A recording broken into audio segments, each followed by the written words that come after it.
आपके पास YouTube का, WhatsApp का बहुत ज्ञान है। क्वेश्चन करवाने वाले, डिस्चार्ज दिलवाने वाले वीडियोस आ रहे हैं।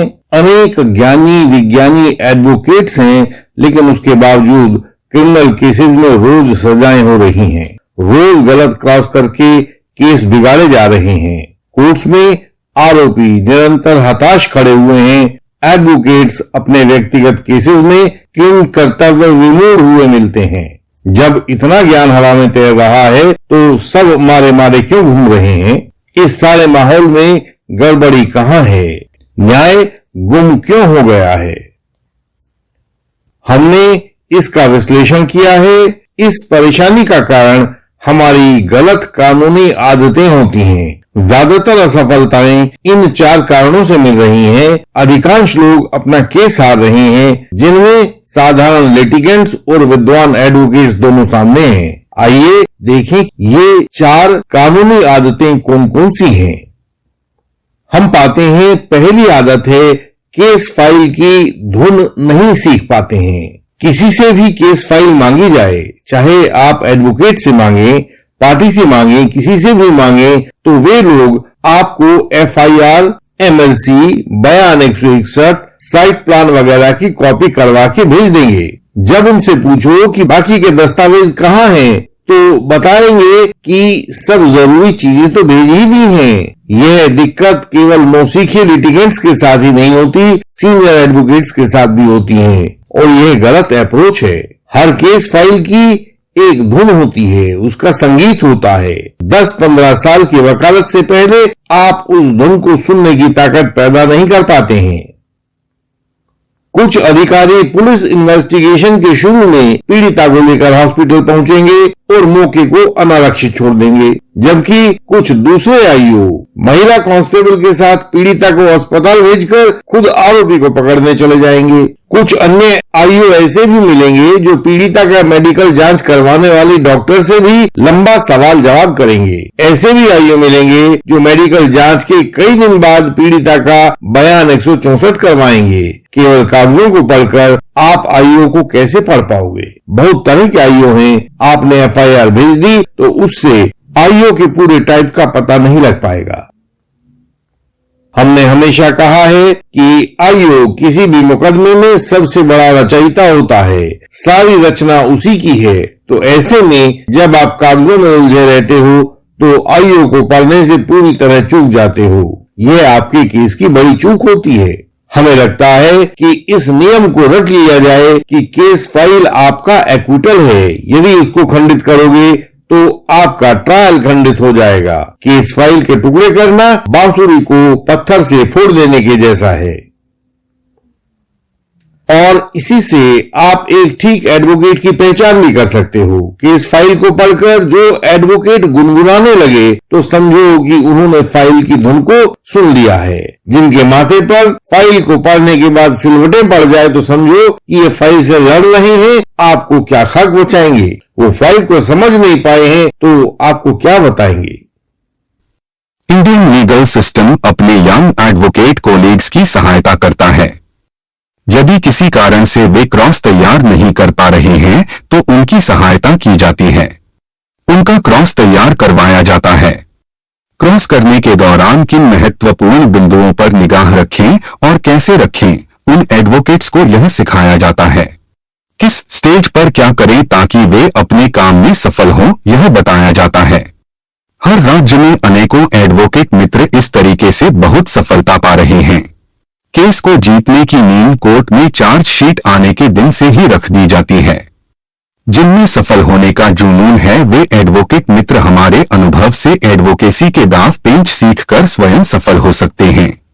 महत्वपूर्ण बातों के लिए अपनी सरल भाषा में हमारी वेबसाइट को पढ़ें। संपर्क का तरीका सामने स्क्रीन पर दिया गया है। सामने दिए गए नंबर पर हमें व्हाट्सएप मैसेज भेजें, मेंबर बनें और सफल एडवोकेट हो जाएं। दूसरी आपकी जो गलत कानूनी आदत है वह है कि गवाह का बयान केवल शब्द नहीं होते हैं। इस बात को समझा जाना चाहिए। गवाह का बयान केवल शब्द समूह नहीं होता है, बल्कि एक बिंब होता है। अधिकांश क्रॉस इसी बात पर अड़े रहते हैं कि पहले कहा था कि चौबारे में फोटो खींचा और अब कह रही है कि कमरे में फोटो खींचा। पहले कहा था कि ईंट से मारा था, अब कह रहे हो कि डंडे से सिर फोड़ा था। ये तुलनाएं सही तो हैं, पर आधी सही हैं। इन सवालों में सारा जोर शब्दों पर रखा गया है। यह पूछना तो बनता है कि यदि फोटो खींचा गया था तो मिला क्यों नहीं? ना मोबाइल में मिला, ना आपने किसी कैमरे का नाम बताया कि उससे खींचा गया था। डंडे से सिर फोड़ा गया था तो उस पर खून क्यों नहीं लगा मिला? जब चर्चा होती है तो वकील साहब कहते हैं कि हाँ, हम ऐसे ही पूछेंगे, लेकिन जब उनका वास्तविक क्रॉस देखते हैं तो ये सवाल वहां होते नहीं है, क्योंकि ये सवाल पूछे नहीं गए होते हैं। इसका कारण है कि आपकी कोर्ट परफॉर्मेंस में कमी होती है। कोर्ट परफॉर्मेंस में कमी आती है कोर्ट प्रेशर से। कोर्ट प्रेशर के सामने बड़े अनुभवी एडवोकेट भी डगमगा जाते हैं। कोर्ट प्रेशर से बचने का केवल और केवल एक तरीका होता है कि आप अपना क्रॉस अपने पास लिख कर रखें। लिखित क्रॉस के द्वारा ही आप कोर्ट प्रेशर से बच सकते हैं, लेकिन वह आपके पास है नहीं, तो बुरे नतीजे निकलने का कारण आपकी गलती है। आपने नियमों को भंग किया है। लिखित क्रॉस अपने हाथ में नहीं रखा है, इससे आप कोर्ट प्रेशर के दबाव में आ गए हैं।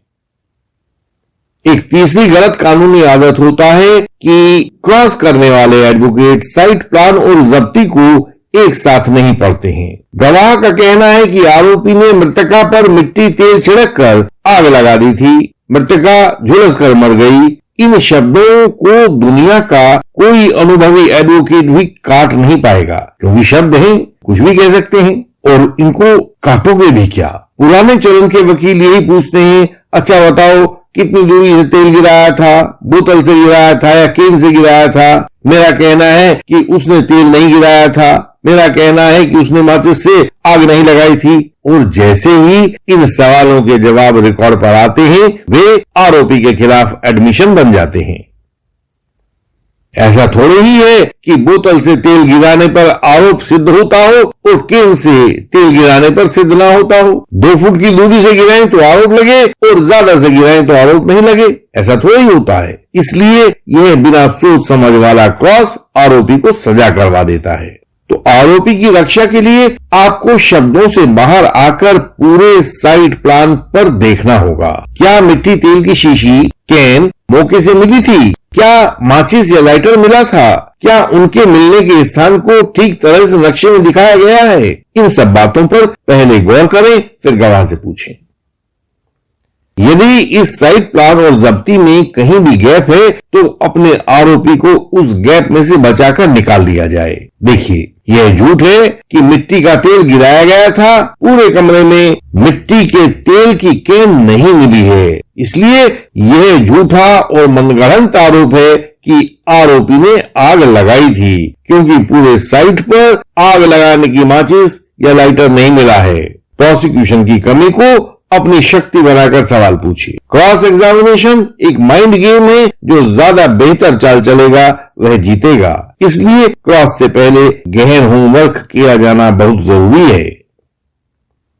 चौथी आदत जो आपको केस हरवाती है वह है कि आप हर गवाह को पुलिस आईओ के साथ लपेट नहीं पाते हो। इसका क्या मतलब है? हर गवाह से कुछ न कुछ ऐसा कहलवा ही लिया जाना चाहिए जो रेलिवेंट है लेकिन अधूरा है। जैसे उसको सजेशन दो कि पुलिस आईओ ने नक्शा मौका पर कोई भी माचिस नहीं देखी थी, इसलिए नक्शा में नहीं दिखाई है। अगला सजेशन दो कि आपका बयान झूठा है कि आरोपी ने माचिस से मृतका में आग लगाई थी, इसीलिए आप पूरी इन्वेस्टिगेशन के दौरान पुलिस आईओ को मौका पर कोई भी माचिस पड़ी हुई नहीं दिखा पाई हो। गवाह को पूरा धड़धड़ा कर गिरता हुआ केस दिखाई देगा, और जब यह ऐसा दिखाई देगा तो वह चौंकेगा, अरे ये क्या हो गया? और वह खट से कहेगा कि मैंने तो आईओ को मौका पर पड़ी हुई माचिस दिखा दी थी। तो इससे हुआ क्या कि अब फैक्ट का अंतिम वेरिफिकेशन आईओ के हाथ में पहुंच चुका है। तो आपका काम तभी पूरा होगा जब यह गवाह आईओ को 2-4 गालियां भी दे दे, और जब आईओ कोर्ट में आए तो उन गालियों को पढ़ सके। तो गवाह से सवाल पूछिए कि क्या आपको पता है आपके द्वारा दिखाने के बावजूद भी आईओ ने नक्शा में उस माचिस को क्यों नहीं दिखाया है? यहाँ पर साथ पूछना जरूरी है कि क्या आपको पता है, वरना तो कोर्ट कहेगा कि ये सवाल आईओ का है, आईओ से पूछिए, जिस समय आईओ कोर्ट में आएगा। तो इसलिए यहाँ इस गवाह से पूछें कि क्या आपको पता है, ताकि इसकी नॉलेज सवाल में आ जाए और कोर्ट उस सवाल को ना रोके। अब इतना करने के बाद जो यह गवाह बताएगा उसकी कोई प्रासंगिकता तो होगी नहीं, क्योंकि वह रिकॉर्ड की बात नहीं है, परंतु उसको पढ़ने से उस आईओ के तन बदन में जो रासायनिक क्रियाएं होंगी वे गजब के प्रभाव पैदा करेंगी। उन प्रभावों से प्रोसिक्यूशन केस को नष्ट करने की ताकत बहुत अधिक हो जाएगी। तो आपकी गवाही में यदि आपने प्रोसिक्यूशन गवाहों को आईओ के साथ भिड़ाने का कोई उपाय नहीं किया है तो आपको सफलता आंशिक रूप में ही मिल पाएगी। आज हमने ये 4 कारण बताए हैं, और कारण भी रहते हैं जैसे सही तरह से कन्फ्रंटेशन और कॉन्ट्राडिक्शन न करवाना, 207 सीआरपीसी में फाइल के कागज पूरे ना लेना, बचाव के दस्तावेजों का डबल प्रेजेंटेशन ना करवाना, ऐसे बहुत सारे कारण हैं। लेकिन हर एक कारण वही है कि वकालत को एक तपस्या की तरह न मानकर चुटकुला गोष्ठी की तरह व्यवहार करना। सफलता के लिए हमें वकालत को उसके गंभीरतम रूप में लेना होगा, तपस्या की तरह लेना होगा। हम शेष बचे हुए कारणों के बारे में फिर किसी अगली वीडियो में बात करेंगे। आज बस यहीं तक। यदि आप भोलेपन से, गलती से, झूठे आरोप से किसी कोर्ट केस में फंस गए हैं तो हमारी संस्था इंडियन लीगल सिस्टम का सपोर्ट सिस्टम आपको बचाने के लिए आगे आएगा, आपको सही कानून की राह दिखाएगा। जितने झूठे गवाह होंगे उनको अपने कानूनी औजारों की सहायता से क्रॉस करके आपको उन झूठे गवाहों से मुक्ति दिलवाएगा। पूरे भारत में जहां कहीं भी आप हैं, हमारी सहायता वहीं आप तक पहुंचेगी। हम पहुंचाएंगे। हमें बताएं कि आप कहां फंसे हुए हैं। हमारी वेबसाइट है indianlegalsystem.org। इस पर सारी जानकारी आपकी सरल भाषा में दी गई है। इसको पढ़कर फर्जी केसेस से बचने की बातें सीखें। इस वीडियो को लाइक करें, शेयर करें और सब्सक्राइब करें। बेल आइकन को प्रेस करें ताकि नई वीडियो आपसे मिस ना हो जाए। इन वीडियोज को दूसरों तक फैलाएं ताकि कोई झूठे केस की आग में न झुलसे। हम आपसे आगे भी नई वीडियोस में ऐसे ही मिलते रहेंगे। अगली वीडियोस में मिलने तक प्रणाम।